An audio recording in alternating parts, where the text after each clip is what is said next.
سلام بچه‌ها، حالتون چطوره؟ من سوریکا هستم. اومدم با یه اتچ اچس هستن گاد بیا به اتچ اچس رو بدم، برو حال کن، از هر جا میخوای وان شات کن. این ویدیو بلنده، تا آخر ببین که متوجه بشی. همین نیست اتچ بزنی جلو اتچ اچس رو بگیری بری. 2 تا قانون داره، اگه نذاری اچس بدون اتچمنت هم بدتره. 2 تا قانون سفت و سخت داره که واسه توضیح میدم. بریم گیم پلی ببینیم. این قانونایی که میخوام یکم نیاز به بازی داره و احتمالاً 97% 98% پلیرها دارین و اگه هم باید کنین، در نهایت که باید این کار رو انجام بدین و دیگه این کارا خیلی مهم است. میگم بازم اگه میشه چنل ما هم لایک کنین، ساب کنین، ممنون میشم. این اتچ اچس فوق‌العاده. الان من ثابت کن، من داخل یه ویدیو بهتون همین ویدیو بهتون ثابت میکنم. چند تا شات آوردم تو مغزت هم اچسی. اصلا این سیزن اچس افتضاحه. آقا من این که اچس بازم میگم بی وای R9 حتی از اچس بهتره، ولی این اتچ نه. این اتچ از کیانه میگه اون سیزن ها وان شات میکرد، از اونم بهتره وان شات میکنه. تو فقط بیا حرف منو گوش بده، اوکیه؟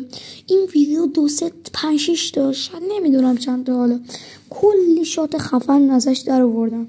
ببین که ثابت شده است. ببینیم اینجا رو وان شات نشد، اینه که وان شات، یه وان شات تا الان یه وان شات، اوکی؟ این اتک فضاییه. اگه اچس اسکلتی دارین، اچس لجند دارین، نمیدونم اچس تانک دارین و 1000 اچس های دیگه دارین، هیچ کاموی روش نندازین. دارم میگم مثلا هیچ کامو، هیچ اپیکی، حتی از سبزایی هیچی روش نندازین. از وانشات رو ببین، مگه میشه وانشات اچس از این؟ آره میشه. با این اتچمنتی که من بهت میدم، اچس معمولی اپیک بچین، خب معمولی بچین اچس رو، کامو دایموند روش بنداز. با این اتچمنتی که من بهت میدم، این اتچمنت یعنی فوق‌العاده است، فوق‌العاده. بچه این اولین ویدیو کانال ما هست، انتظار بالای 100 تا ویو دارم. این ویدیو رو بهتر کنیم، منم یه ساب بزنین که ممنون میشم. بریم گیم پلی ببینیم از بکیا رو میزنیم. اگه میشه لطفا ما هم ساب کنین، لایک ویدیو هم بزنین، ویدیو رو به 10 تا 20 تا لایک برسونین.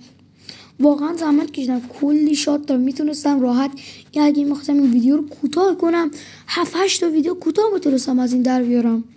میدونیم همه رو وان شات کرده، اجازه یه دمیج هم نده. مگه میشه؟ مگه داریم؟ اینجا ببین دیگه داداش اسنایپ نیست از اونجا وان شات کنه، ولی یه وان شات والبنگ عالی کرد از را پله ها، عالی.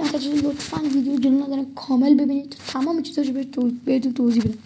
بعد میگم ما هیپفایر پلیریم، فاست اسکوپ پلیریم، حالا من پوز بیان.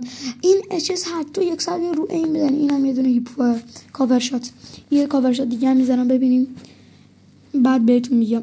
من فاست اسکوپ اینجا رو ببینیم، ببخشید اینجا یارو کاور شات نخورد، بعدی در بیار بزن درش. ببین ما کاور شات پلیریم، ما هیپفایر پلیریم، فاست اسکوپ میزنیم، رو این میزنیم. تو اصلا بزن هر چی میخوای بزن، من تمامش هیپفایر، فاست اسکوپ، همه چی تو این ویدیو گذاشتم، تا آخر ببینی متوجه میشی همه چی تمومه. به خاطر همین میگم چیزی. ببین اینجا خودم فاست اسکوپ زدم، ببین، نه بخشید اینجا رو این بود، فاست اسکوپ از راپل ازش میرفت، حالا اونجا زدم. حالا میبینی این هم اتچ اچس با کامو، حتما دایموند کامو باشه. کوک RTV اکسترا لایت بارل اسپید آپ هیل می پلیزر 5MW گرولیتید گریپ تی به اون کیم واسهتون خوندم که نگین. بچه دوباره میگم، چون واقعا نیاز دارم به لایک و سابسکرایبراتون.